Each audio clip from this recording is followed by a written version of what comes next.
Hey everybody, it's Chef Shauna Grindstaff, ready to be cooking with you again today in my classroom. I know last week I used an oldie but a goodie from over the summer, but I'm back because it's fall and we're gonna be cooking with something that I absolutely love today. That would be apples. All right, so what are we going to need? Well, first of all, what are we going to be making? We're going to be making apple smiles, and it's such an easy treat and super delicious, pretty healthy for you. Can't say totally healthy because we do have a secret ingredient, but you're gonna need apples. Depending on how many apples you actually want to use, I'm gonna be cutting my apples into about 10 slices, which means it's gonna make 5 apple smiles. Peanut butter, if you can't do peanut butter, any nut butter will work. Almond butter tastes really good, sun butter is great. So whatever you want to use. And then you're going to need a little bit of love from our Friendship Fruit Salad. It's our marshmallows, our mini marshmallows. All right, so after you've made sure your hands are washed, you're going to make sure that your apple has been washed. And then I'm just gonna take my apple slicer. If you don't have one of these cool gadgets, you can just use a regular knife. But the beauty of this is you can put your apple down and then you just push down on top of your apple and you'll end up with apple slices. So I'm gonna do that really quick. So anyway, made kind of like a bloomin' onion. So I got my bloomin' apples. Taking my apple slices and I am just going to pop those out onto the plate. And this is great because little friends can do this activity. All right, got a couple plates here so I can discard my apple. So now I have my apple slices. So now I just take my peanut butter.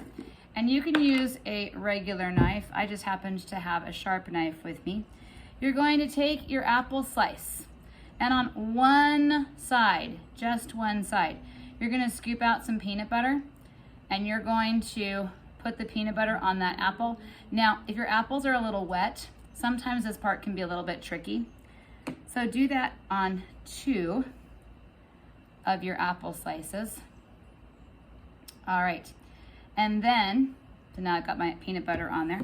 I'm gonna take my marshmallows, gotta open them up. This is one of those things you should probably do before you get on camera, but we're all about showing the real deal here. So then I take my marshmallows, and it depends on how many, I know how you feel about marshmallows. You're gonna take your marshmallows, these are gonna be your teeth, and you're just going to place those on the wide part of the apple where the peanut butter is. Now, if you really like marshmallows a lot, you can put it on both sides.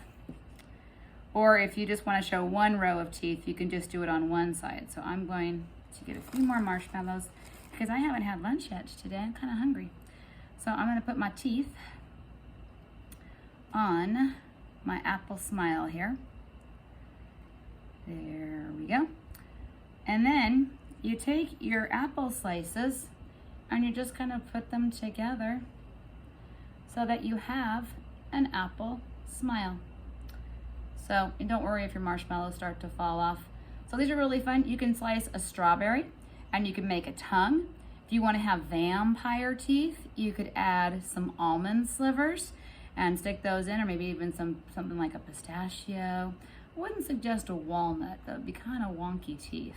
But these are a really great treat. Everybody likes to eat them up. You can have red apple smiles. You can have green apple smiles. You could have some yellow apple smiles. But this is a great way to use up a fall fruit. It's delicious, it's quick, and everybody can make it. All right, I hope you enjoy. Now, because that was such a fast recipe, and I know it's Fun Friday for us here at Hearst Elementary, I'm going to give you a bonus. Yes, you heard that right. A bonus little story. For those of you that don't know, I teach kindergarten and I have the cutest class on the planet. So we learned about apples today and I found an oldie but a goodie. I'm pretty sure the story was around when I was in preschool. So I'm gonna do my best to act it out for you. I have some puppets because that's what we do at Dine 1-1. We are an all-inclusive. It's dinner and a show.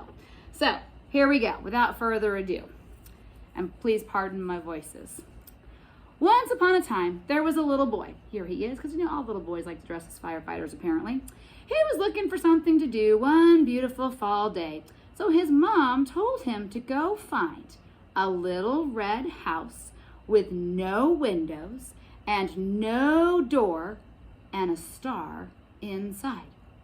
This sounded very interesting to the little boy. He had never seen a little red house with no windows and no doors and a star inside. So he set out. So there he goes. He was walking down the road when suddenly, let me get my next puppet here, he saw Mr. Pig. The little boy asked, Mr. Pig, do you know where I can find a little red house with no windows or doors and a star inside? Mr. Pig said, oink, never heard of it, and trotted off. And there he goes. So the little boy kept walking.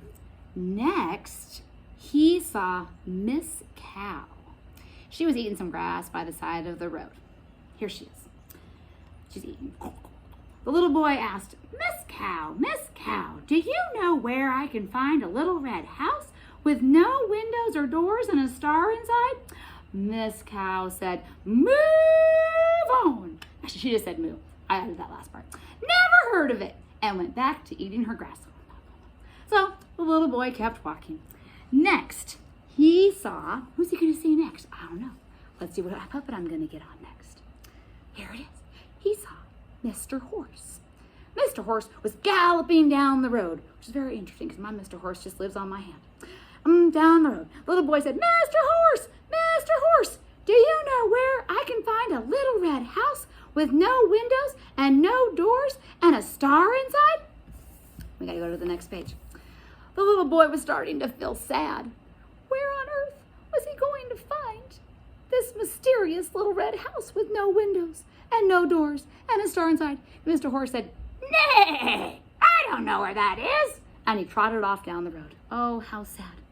Just when the little boy was about to give up and head home, who did he see? Oh my goodness, who did he see? He saw, wait a second, wait for it. It's having to help because Mrs. Grindstaff does not have helpers today, so I'm doing this story all by myself. Here it is. He saw little Miss Kitty sitting way up high in a beautiful apple tree. You're going to have to use your imagination because Mrs. Grindstaff does not have an apple tree right now. So we're going to pretend that little Miss Kitty is high up in the apple tree. Keyword there. The little boy cried out, Miss Kitty! Miss Kitty! Do you know where I can find a little red house with no windows and no doors and a star inside? Well, Miss Kitty peered down at the little boy out of that big, beautiful apple tree and said, why, yes, I do. Well, you know that little boy nearly fell over because he'd been looking for this house all day long. Then suddenly, oh my goodness, little Miss Kitty, she threw a large red apple down from the tree. Oh my gosh, there it is. So excited. Thank you, Miss Kitty. The little boy reached out and he caught that shiny red apple and he looked at it.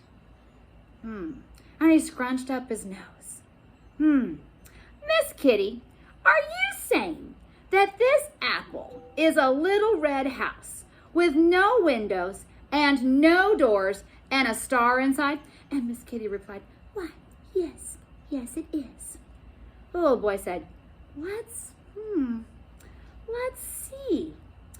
Well, this apple is red. Yeah, it is. And it has no windows. Do y'all see a window on that apple? I don't. I see a sticker at the bottom, but I don't see a window. And it doesn't have any doors, but does it have a star inside? I don't know. Do you think we should check? How are we going to tell if it has a star inside? Well, all right, little boy, you're going to have to get off my hand for just a second there.